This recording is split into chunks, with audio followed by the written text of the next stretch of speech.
है। आशोष्य एव च, इसे अपने में समाहित नहीं किया जा सकता है, सोखा नहीं जा सकता है। यह आत्मा निसंदेह ही आशोष्य है, सर्वव्यापक है, अचल है, स्थिर रहने वाला है, सनातन है। अर्जुन तो कहता था कुल धर्म सनातन है, ऐसा युद्ध करने से सनातन धर्म नष्ट हो जाएगा। लेकिन श्री कृष्ण कह रहे हैं यह आत्मा सनातन है। श्री कृष्ण ने अर्जुन की जो मान्यता थी उसको अज्ञान माना, उसको रूढ़ी माना, और आत्मा को ही सनातन बताया। आप कौन हैं? हम कौन हैं? सनातन धर्म के अनुयायी है। सनातन कौन है? यह आत्मा सनातन है, नित्य है, शाश्वत है। और इस आत्मा की, आत्म पर्यंत की दूरी तय कराने वाली जो विधि विशेष से अवगत नहीं है, तो आप सनातन धर्म को नहीं जानते हैं। इसका कुपरिणाम है सांप्रदायिकता में फंसे जो ये व्यक्ति हैं।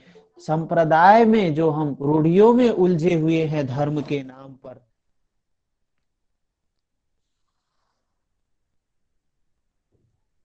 मध्यकाल में भारत में बाहर से आने वाले मुसलमान मात्र 12,000 थे। क्या, जब शुरू पीछे कुछ समय में मुसलमान भारत में आए तो उनकी संख्या कितनी थी? मात्र 12,000 थे। आज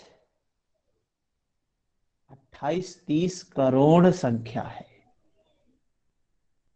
12,000 से बढ़कर लाखों हो जाते, अधिक से अधिक करोड़ के लगभग हो जाते।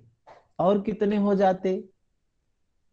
आज कितनी संख्या है? 28-30 करोड़ से भी आगे जा रहे हैं, संख्या हो गई है। तो क्या ये धार्मिक लोग हैं? धर्म के नाम पर क्या हो रहा है समाज में? सब कहीं ना कहीं से हिंदू ही हैं। आए तो थे, कितने? 12,000 संख्या आई थी, आज इतनी संख्या हो गई। सब हिंदू ही तो हैं, अपने परिवार के लोग ही तो हैं। कारण क्या हुआ जो ये लोग इस प्रकार से संप्रदाय में उलझे हुए हैं? इसका कारण क्या है? कारण ये है, रूढ़ियों में उलझ गए हम लोग। हम लोग धर्म को भूल गए, सनातन को भूल गए, शाश्वत को भूल गए। हम लोग रूढ़ियों में अटक गए। और हुआ क्या? छूने और खाने से धर्म नष्ट होने लगा। जिसका परिणाम है, वे नष्ट नहीं हुए, वे मरे नहीं, बल्कि उनका जो है परिवर्तन हो गया। क्या हो गया? उनका जो सनातन अपरिवर्तनशील धर्म था वो नष्ट हो गया। भगवान कृष्ण कहते हैं धर्म जो है, आत्मा जो है, नित्य है, शाश्वत है, जो कभी मरती नहीं है, शस्त्र से नहीं मरती है, अग्नि से नहीं जलती है, वायु सुखा नहीं सकती है, उसको कौन नष्ट कर दिया? छुआछूत की बीमारी ने नष्ट कर दिया।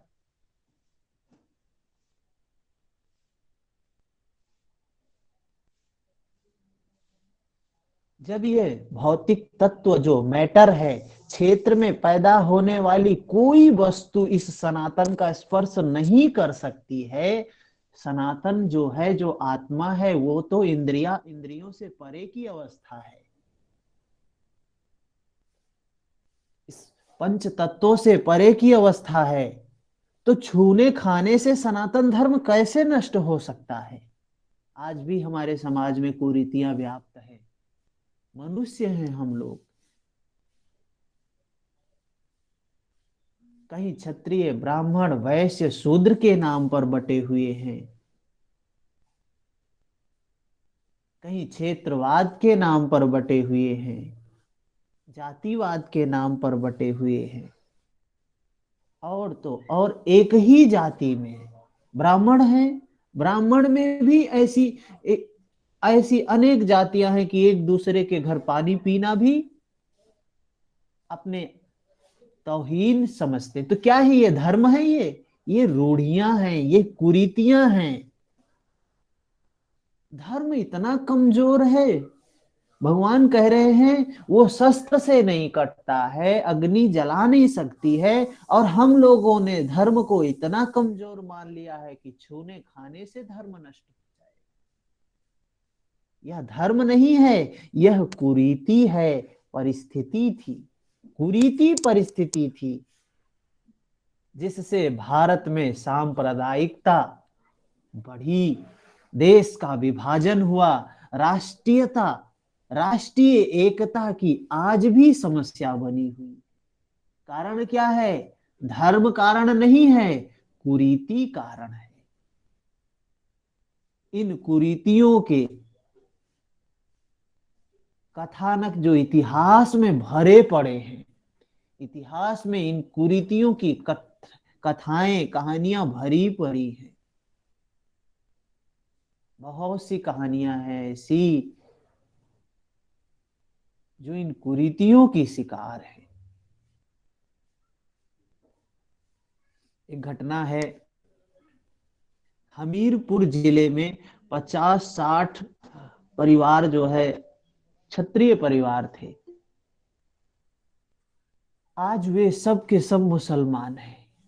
एक घटना नहीं है, ऐसी लाखों घटनाएं हैं समाज में, जो सिर्फ इस वजह से ये देश की आज ये स्थिति बनी है कि इन कुरीतियों की वजह से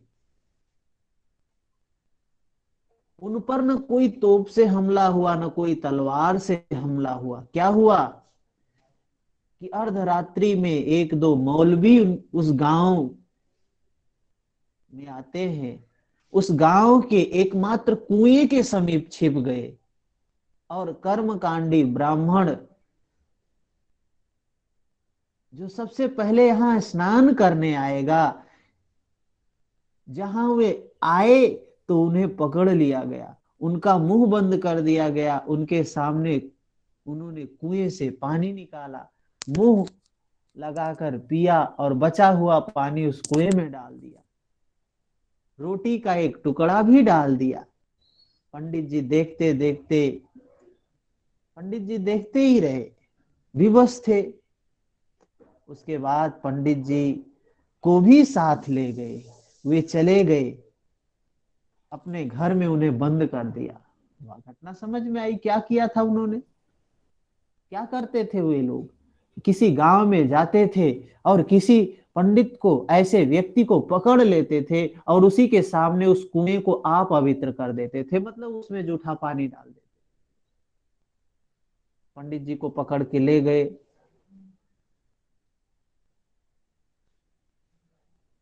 दूसरे दिन उन्होंने हाथ जोड़कर पंडित जी से भोजन के लिए निवेदन किया तो वे बिगड़ पड़े। अरे तुम यवन हो, मैं ब्राह्मण हूं, भला कैसे खा सकता हूं? उन्होंने कहा, महाराज हमें आप जैसे विचारवान लोगों की बड़ी आवश्यकता है, क्षमा करें। पंडित जी को छोड़ दिया गया। पंडित जी जब अपने गांव में आते हैं तो देखा लोग कुएं का पानी पहले की तरीके से ही पी रहे हैं। पंडित जी अनशन करने लगे। लोगों ने कारण पूछा तो बोले कि ये जो मुसलमान थे, ये लोग इस कुएं की जगत पर चढ़ गए थे, मेरे सामने उन्होंने इस कुएं को जूठा किया था, इसमें रोटी का टुकड़ा भी डाल दिया था। गांव के लोग स्तब्ध रह जाते हैं। पूछा अब क्या होगा? पंडित जी ने क्या बताया उत्तर? क्या होगा? अब धर्म तो नष्ट हो गया। सोचिए, तो क्या है ये? कुरीति मात्र का शिकार है। हम धर्म को वास्तविक रूप में नहीं समझे। जिसको भगवान कृष्ण कह रहे हैं शस्त्र से नहीं कटता है। वायु सुखा नहीं सकती है, पानी गीला नहीं कर सकता है, जिस धर्म को नष्ट नहीं किया जा सकता है, पंडित जी ने तो समाज को बता दिया कि भाई अब तो धर्म नष्ट हो गया। धर्म कैसे नष्ट हो गया है? सिर्फ उस व्यक्ति के जूठा कर देने से धर्म नष्ट हो गया। उस समय लोग शिक्षित नहीं थे। स्त्रियों को शूद्रों से, क्या है, स्त्रियों और शूद्रों से पढ़ने का अधिकार ना जाने कब से छीन लिया गया था। जबकि क्या वैदिक काल में देखा जाए तो क्या ये सत्य है? वैदिक काल में ऐसी ऐसी विदुषियां हमारे सामने देखने को मिलती हैं। मैत्रेयी, अपाला, पता नहीं कितनी कितनी विदुषियां हैं जो उस समय वेद का, और तो और महाराज जनक के सभा में भी याज्ञवल्क्य मैत्रेयी संवाद, जनक संवाद देखने को मिलता है।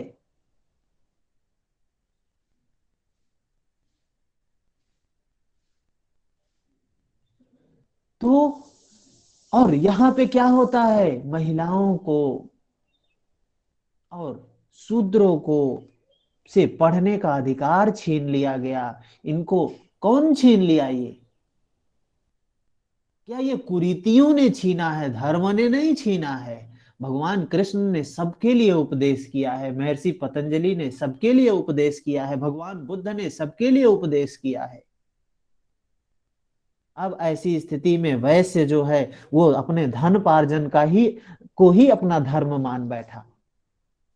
सर, जी। मैं आपकी इजाजत हो तो कुछ कहना चाहती हूँ। हाँ बताएं। प्लीज आप अदरवाइज मत लीजिएगा मेरी बात को। हाँ मैं आपके विरुद्ध नहीं जा रही हूँ या आपकी बात को नहीं काट रही हूँ। आप जो कह रहे हो कुरीतियां हैं या छोटी सोच है, उसकी वजह से समाज में मतलब ये सब पैदा हुआ, फैला, और उसका मुआवजा आज तक की पीढ़ियों को देना पड़ रहा है ना। लेकिन इन सब का कारण कहीं ना कहीं अपने वंश और संस्कार को, अपने को बचाने के लिए था। उस शंकर, मतलब मिक्स ब्रीड मीन्स बच्चे पैदा ना हो। जब मुसलमान लोग आए, थोड़े थे, उन थोड़ों थोड़ों ने ही गुट बना के, और जो कमजोर दल थे या जाति भेद तो था, पहले से ही था थोड़ा थोड़ा, पर उसको और बढ़ावा दिया और औरतों पे आक्रमण करना चालू किया। पहले घर में लेटरिन नहीं होते थे, लोग बाहर जाते थे सुबह सुबह फ्रेश होने के लिए, तो उस टाइम सुबह सुबह औरतों को पकड़ लेते, कुंवारी लड़कियों को पकड़ लेते और बलात्कार होता। अब उससे बचने के लिए उन्होंने लड़कियों, और मुसलमानों की औरतें शुरू से ही बुर्का पहनती हैं, घूंघट करती थी, कवर करती थी अपने फेस को। इस वजह से पर्दा प्रथा चली भारत में, वरना पहले माता पार्वती, सीता मैया या जो भी, किसी को भी देखो सिर नहीं ढकती है, खुला रहता था उनका। सिर पे पल्लू, कोई कोई योगिनी ले भी ले तो भी मतलब चेहरा नहीं कवर होता था। लेकिन ये पर्दा प्रथा औरतों को बचाने के लिए, अपने घर की बच्चियों को बचाने के लिए करवाना पड़ा। पहले हमारे यहाँ दिन में शादियां होती थी, सम्मेलन होता था, कोई भी समारोह होता था दिन में होता था, सूर्य की उपस्थिति में होता था। पर उस टाइम औरतें या बच्चियां तैयार होके जा रही हैं तो उनका अपहरण हो जाता। इस वजह से रात्रि को पानी ग्रहण संस्कार होने लगा, अर्धरात्रि या छुप के शादियां होने लगी, रात के टाइम होने लगी। और पहले एक मेच्योर लड़की की शादी होती थी 18-19 साल में, या उम्र नहीं होती थी, शारीरिक रूप से वो बच्चे पैदा करने लायक हो जाए, परिपक्व हो जाए, तब उसकी शादी होती थी। लेकिन मुसलमान लोग कंवारी लड़कियों को, छोटी बच्चियों को ज्यादा पकड़ते थे, इस वजह से छोटी उम्र में लड़कियों की शादियां होने लग गई। तो सर कहीं ना कहीं ये हिंदुओं में कुरीतियां जो चली है ना, हिंदू धर्म संस्कृति बहुत अच्छी थी, उसको पुराणिक या ऑथेंटिक रूप से पढ़ा जाए तो उसमें कहीं ये सब चीजें नहीं थी। औरतों को शिक्षा भी दी जाती थी। लेकिन ये समाज में दूसरे देश से ये जो लोग आए, इन्होंने हमला किया, और ये सब अपने औरतों की इज्जत को बचाने की वजह से ये सब किया गया।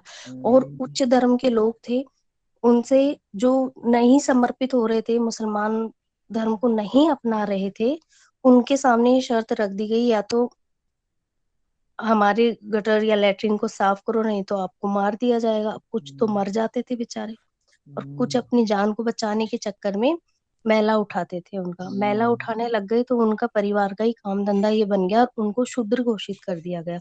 तो उच्च कोटि के या उच्च कुल में होते हुए भी, दूसरे धर्म के होते हुए भी उनको वो नीच कर्म करना पड़ा, और उसकी वजह से उनके परिवार का ही पूरा परिवर्तन हो गया।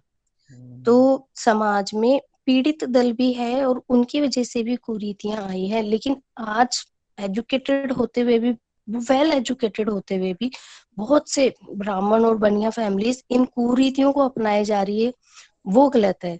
लेकिन ये आना या इन सब चीजों को समाज में अपनाना भी मजबूरी की वजह से हुआ था।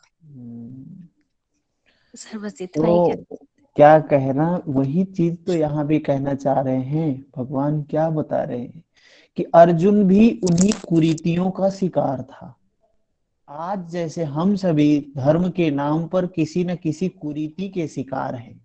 आज जो हमारे देश की ये हालत है, जो ये स्थिति है, वो कहीं ना कहीं इन कुरीतियों में उलझने की वजह से है। क्या धर्म को पालन करने का अधिकार सिर्फ ब्राह्मणों को था, या सिर्फ ब्राह्मणों को है? धर्म के विषय पर सिर्फ बात करने का अधिकार सिर्फ ब्राह्मणों को है? जो एक विशेष कुल में जाति में जन्म लिया है उसी को है? ये तो सबको था ना। ये चीजें मानव कल्याण के लिए भगवान कृष्ण ने दी थी, महर्षि पतंजलि ने दी थी, भगवान बुद्ध ने दी थी।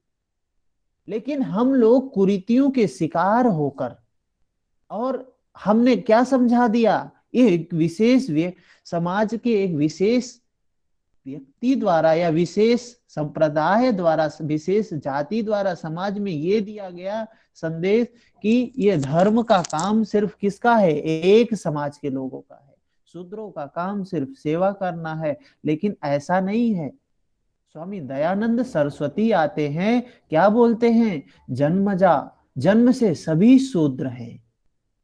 द्विज ब्राह्मण व्यक्ति कब होता है? जब उस ब्रह्म को जान लेता है।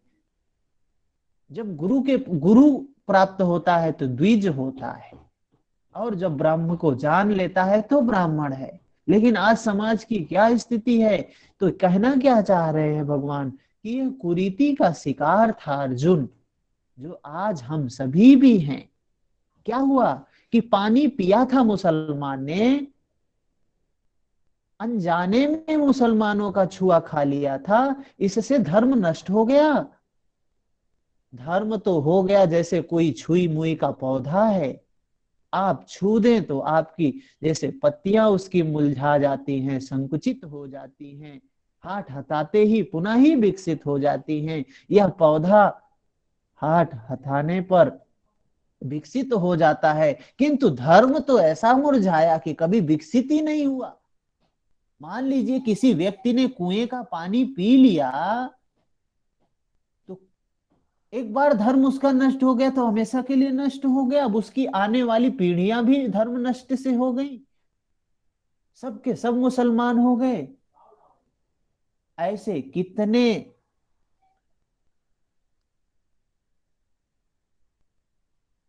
मदन मोहन मालवीय जी कितना बड़ा काम किए इस फील्ड में। काशी में कितने ऐसे समाज के लोग थे जो मुसलमान हो गए थे, वे वापस आना चाहते थे हिंदू में, हिंदू बनना चाहते थे। लेकिन उनको कोई ब्राह्मण तैयार नहीं था कि हम उनको स्वीकार कर लें, हाँ ये हिंदू हैं। मतलब इतना, ऐसी रूढ़ी, इस रूढ़ी के शिकार हुए हैं। मालवीय जी खुद करते हैं, गंगा के किनारे गंगा के द्वारा उनको पवित्र करते हैं और अपने संप्रदाय में, हिंदू संप्रदाय में वापस करवाते हैं। लेकिन ऐसा हुआ, ये जो 1200 संख्या आई थी आज 20-25 करोड़ संख्या हो गई है। इसका कारण क्या है? यह धर्म ऐसा मुरझाया कि फिर विकसित नहीं हुआ। वे मर गए, सदा के लिए मर गए। सदा के लिए उनके राम मर गए, कृष्ण परमात्मा मर गए, सब मर गए। अब वे मजबूरी है, उनको वहीं रहना है।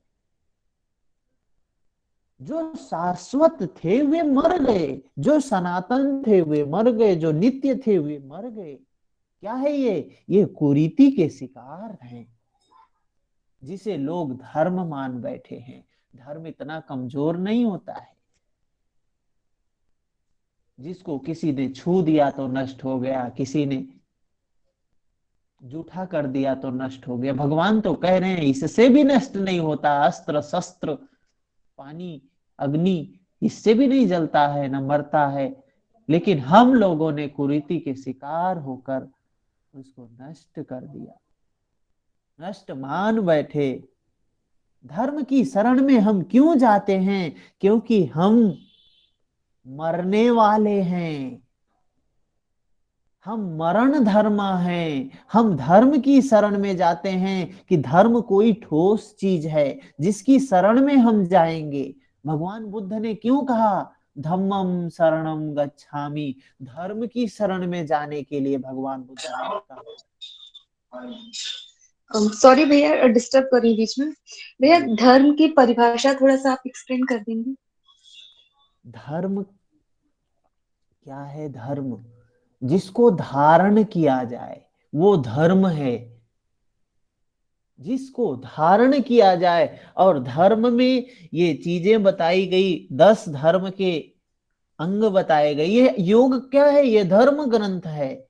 यम नियम क्या है? ये धर्म ही है।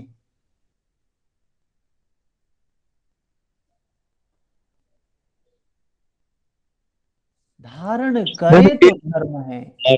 काम शुरू कहाँ से हुआ? आखिर ये सब शुरुआत हुई कहाँ से? कौन किया ये? चार ये वर्ण में बांट के बात कर। विकृतियां विकृतियां आना स्वाभाविक है, विकार होते हैं। शुद्ध रूप में कोई चीज समाज में व्याप्त नहीं रहती है।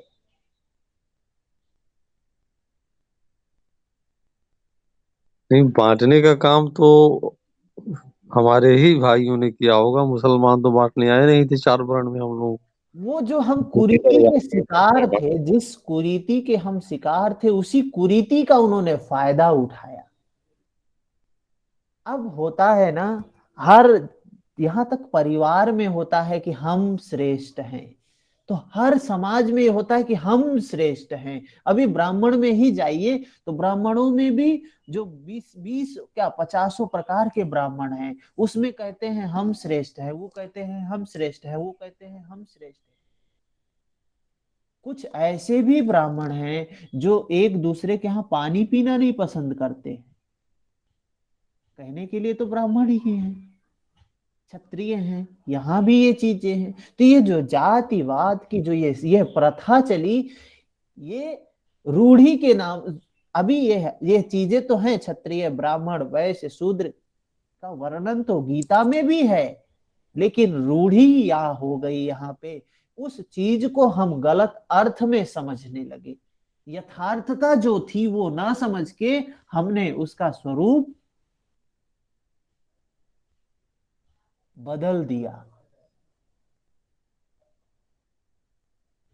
भगवान कृष्ण कहते हैं जन्म से, जब जन्म होता है हम अज्ञान में हैं, तो हम सभी क्या हैं? शूद्र हैं। और सेवा के द्वारा, संतों की महापुरुषों की सेवा के द्वारा पुण्यों का अर्जन करके हम वैश्य बनते हैं। जब हमारे पास ढेर सा ये पुण्य हो जाता है और हम में युद्ध करने की क्षमता हो जाती, अर्थात अपने विकारों से लड़ने की क्षमता हो जाती है, तो हम क्षत्रिय हो जाते हैं। अर्जुन क्षत्रिय श्रेणी का साधक था। अर्जुन को भगवान कृष्ण कह रहे तू ब्राह्मण बन। मतलब ये एक ही व्यक्ति में ये परिवर्तन होने वाली है, ये अवस्थाएं होने वाली है। लेकिन हमने क्या कर दिया? हमने कर दिया समाज में जो व्यक्ति ब्राह्मण कुल में जन्मा है, अब उसका कुल ब्राह्मण है, तो उसके आने वाली चाहे कितनी भी पीढ़ियां होंगी सब ब्राह्मण ही होंगे, ब्रह्म ही होंगे। जबकि ब्रह्म से कोई लेना देना ही नहीं है उनका।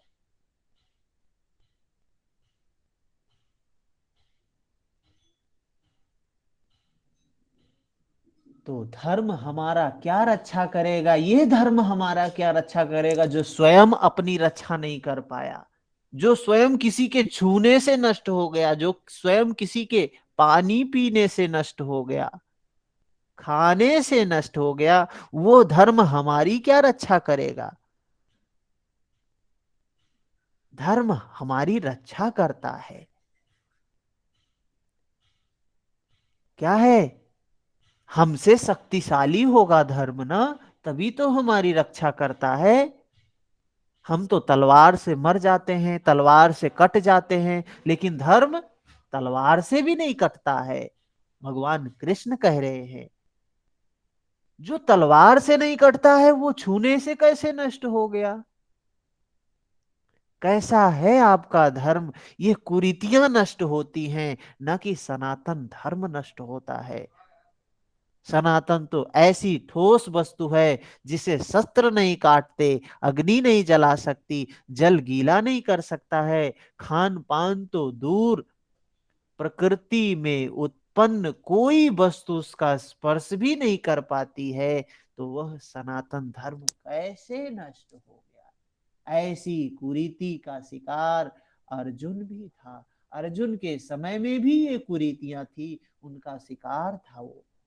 उसने विलाप करते हुए गिड़गिड़ा कर भगवान से कहा, भगवान, कुल धर्म सनातन धर्म है, युद्ध से सनातन धर्म नष्ट हो जाएगा, कुल धर्म नष्ट होने से हम अनंत काल तक नरक में चले जाएंगे।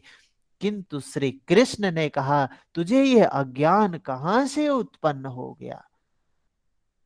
भगवान कृष्ण उसको कहते, तुझे यह अज्ञान कहां से उत्पन्न हो गया? सिद्ध है कि वह कोई कुरीति थी, तभी तो भगवान श्री कृष्ण ने उसका निराकरण किया है।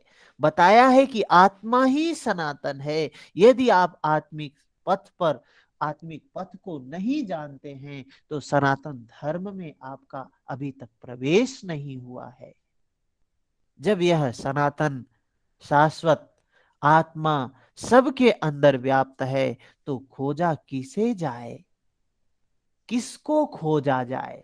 किसको जाना जाए? जब हमारे अंदर में है तो किसको जानना है? इस पर श्री कृष्ण कहते हैं, अगला श्लोक 25 नंबर श्लोक, अव्यक्तो अयम आचिन्त्यो अयम विकार्यो अयम मुच्यते तस्मादेवं विदित्वा वैनं नानुशोचितो मर्हसि। क्या कह रहे हैं? भगवान कृष्ण कह रहे हैं यह आत्मा अव्यक्त है, इंद्रियों का विषय नहीं है, इंद्रियों के द्वारा इसे समझा नहीं जा सकता है। जब तक इंद्रियों और विषयों का संयोग है तब तक आत्मा है, तो किंतु उसे समझा नहीं जा सकता है, वह अचिंत्य है। जब तक चित्त और चित्त की लहर अर्थात चित्त और चित्त की वृत्तियां हैं तब तक वह शाश्वत है तो, किंतु हमारे दर्शन, उपभोग, प्रवेश के लिए नहीं है। अतः चित्त का निरोध करें। महर्षि पतंजलि ने क्या कहा है? चित्त वृत्ति निरोधा। हमने मोती की खोज करनी शुरू की है, समंदर में उतरना है तो समंदर को शांत करना होगा। पीछे ही भगवान कृष्ण ने बताया है कि असत वस्तु का अस्तित्व नहीं है, जो झूठा है वो है ही नहीं, और जो सत है उसका तीनों कालों में अभाव नहीं है, वह असत है। वह सत्य क्या है? आत्मा है। आत्मा ही अपरिवर्तनशील है, शाश्वत है, सनातन है, अव्यक्त है। तत्वदर्शियों ने आत्मा को इन विशेष गुण धर्मों से युक्त देखा है। इन 10 भाषाओं के ज्ञाता ने देखा, न कि किसी समृद्धशाली ने देखा है। न 10 भाषाओं के ज्ञाता ने देखा है, न किसी समृद्धशाली ने देखा है। किसने देखा है? तत्वदर्शियों ने देखा है। श्री कृष्ण ने आगे बताया कि तत्व है वह परमात्मा। मन के निरोध काल में, चित्त वृत्ति के निरोध काल में साधक उसका दर्शन, उसमें प्रवेश पाता है। संप्रज्ञात की स्थिति में उसमें प्रवेश मिलता है। प्राप्ति काल में वो भगवान मिलते हैं और दूसरे ही क्षण वह अपनी आत्मा को ईश्वरीय गुण धर्मों से विभूषित देखता है। वह देखता है कि यह आत्मा सत्य है, सनातन है, परिपूर्ण है। यह आत्मा अचिंत्य है, यह विकार रहित है, ना बदलने वाला है। अतः अर्जुन, आत्मा को ऐसा जानकर तू शोक करने योग्य नहीं है। अब श्री कृष्ण अर्जुन के विचारों में विरोधाभास दिखाते हैं, जो सामान्य तर्क है। आगे का श्लोक 26 नंबर श्लोक। तो अभी तक भगवान कृष्ण ने क्या बताया उसको, कि जो चीज सत्य है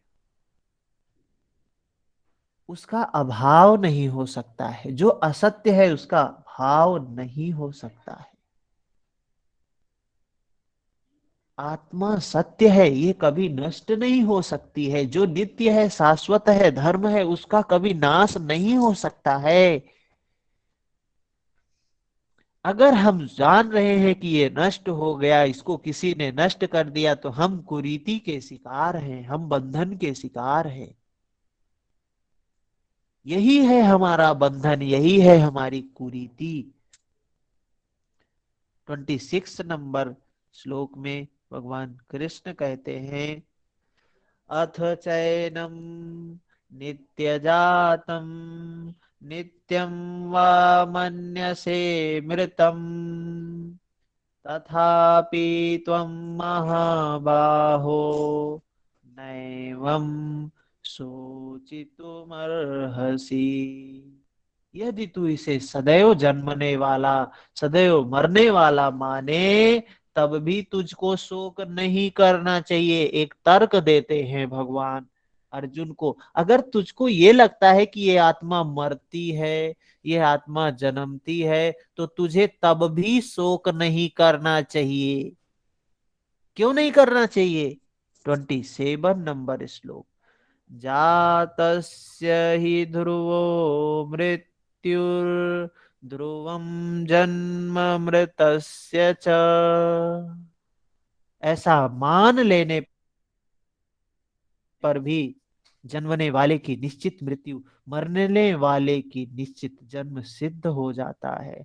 तस्माद् परिहारे अर्थे न त्वं शोचितुमर्हसि।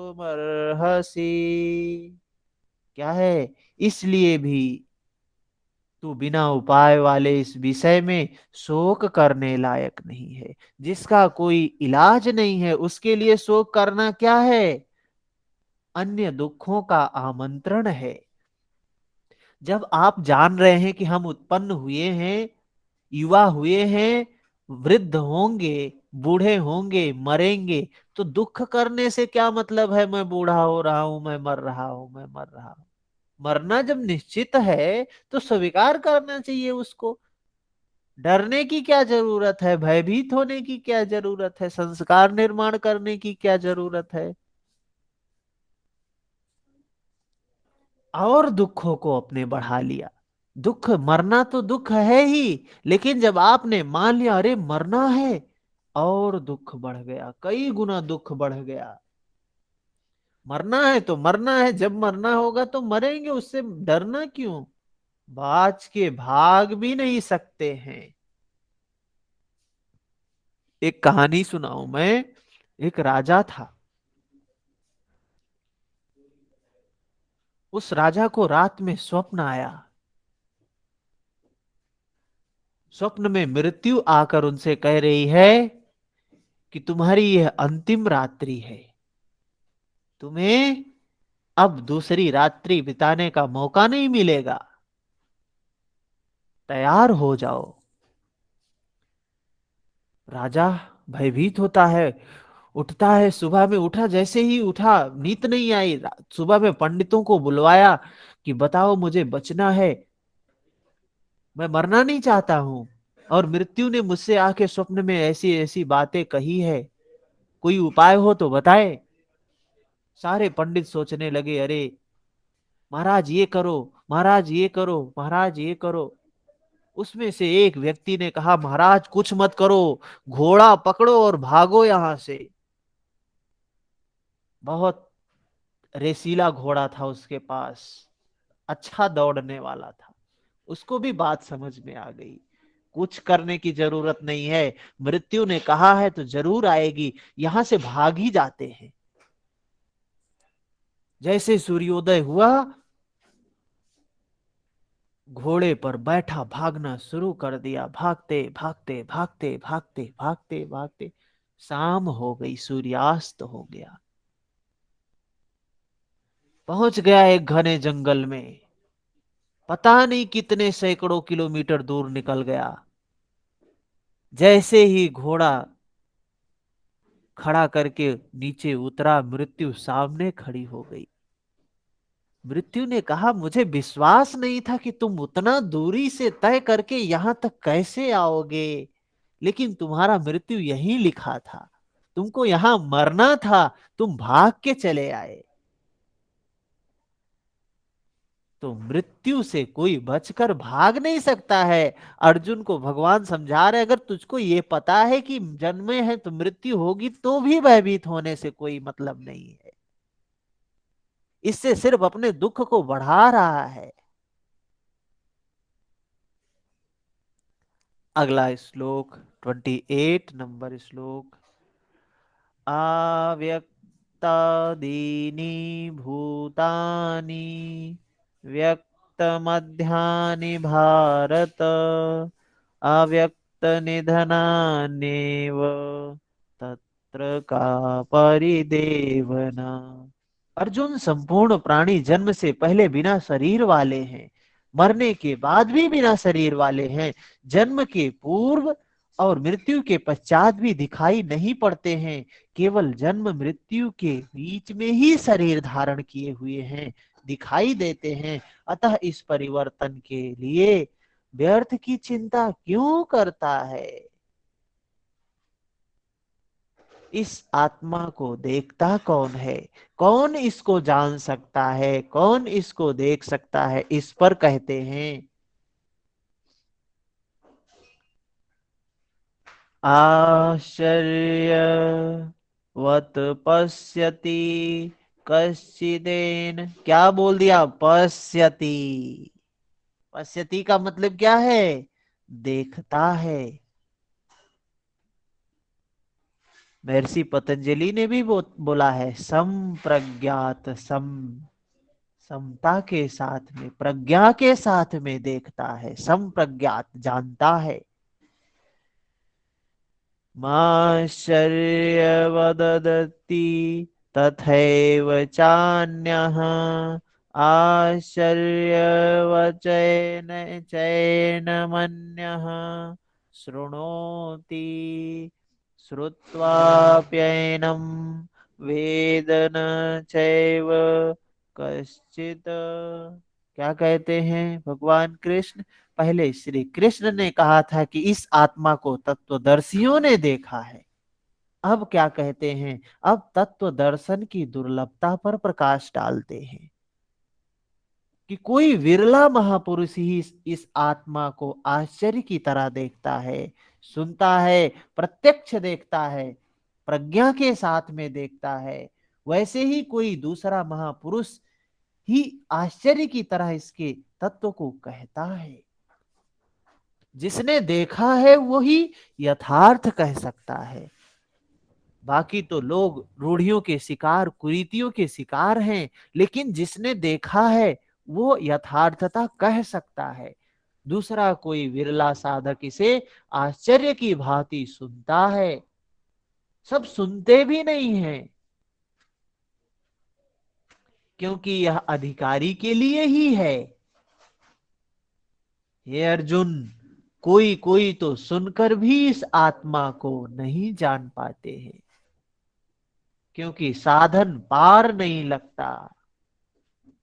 आप लाख ज्ञान की बातें सुने, समझें, बाल की खाल निकाल कर समझें, लालायित भी रहें, किंतु मोह, मोह बहुत जो है, मोह सकल व्याधिन कर मूला, मोह के कारण थोड़ी देर बाद ही आप अपनी सांसारिक व्यवस्थाओं में लिप्त हो जाएंगे।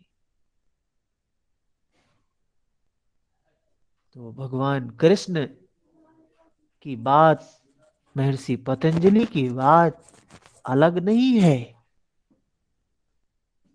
बड़े भाग्य का बात है कि मनुष्य का शरीर मिले, भाग्य का विषय है, श्रद्धा जागे, श्रुत ज्ञान मिल जाए, सुनने को मिल जाए। वही बात ये भी कह रहे हैं कि भाग्य का विषय है। सुन के भी नहीं जान पाते हैं, कितने लोग क्लास करते हैं, कितने लोग वैसे लेक्चर देखते हैं, लेकिन अभी के समय में 15 लोग हैं। अध्यात्म की बात है, यहाँ कोई एग्जाम का विषय नहीं है। अंत में श्री कृष्ण निर्णय देते हैं, क्या कहते हैं? देहि नित्यम अवध्यो अयम देहे सर्वस्य भारत तस्मात् सर्वाणि भूतानि न त्वं शोचितुर्महसि। क्या कहते हैं अर्जुन? यह आत्मा सबके शरीर में सदैव अवध्य है, अकाट्य है, इसलिए संपूर्ण भूत प्राणियों के लिए तो शोक करने योग्य नहीं है, शोक करने की जरूरत नहीं है। आत्मा ही सनातन है। इस तथ्य का प्रतिपादन करने, इसका प्रभुता सहित वर्णन करके यह प्रश्न यही पूरा हो जाता है। अब प्रश्न खड़ा होता है कि इसकी प्राप्ति कैसे हो। संपूर्ण गीता में इसके लिए 2 मार्ग बताया गया है। एक है निष्काम कर्म योग, दूसरा है ज्ञान योग। दोनों मार्गों में किया जाने वाला कर्म एक ही है। उस कर्म की अनिवार्यता पर बल देते हुए योगेश्वर श्री कृष्ण ज्ञान योग के विषय में कहते हैं। तो महर्षि पतंजलि भी समाधि पाद में चीजें बताया, कैसे उसकी प्राप्ति होगी, साधन पाद में भी उसका वर्णन किया। उस को हम कैसे जान सकते हैं, उसको कैसे हम मुक्त कर सकते हैं, बंधन से कैसे मुक्त होगा, विकारों से कैसे मुक्त होगा, उसी की बात करते हैं महर्षि भी। क्या कह रहे हैं?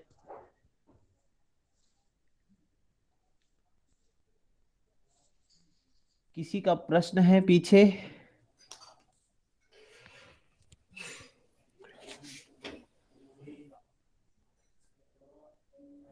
यहीं तक करते हैं 30 नंबर श्लोक तक। शाम की क्लास अगर करेंगे तो थोड़ा सा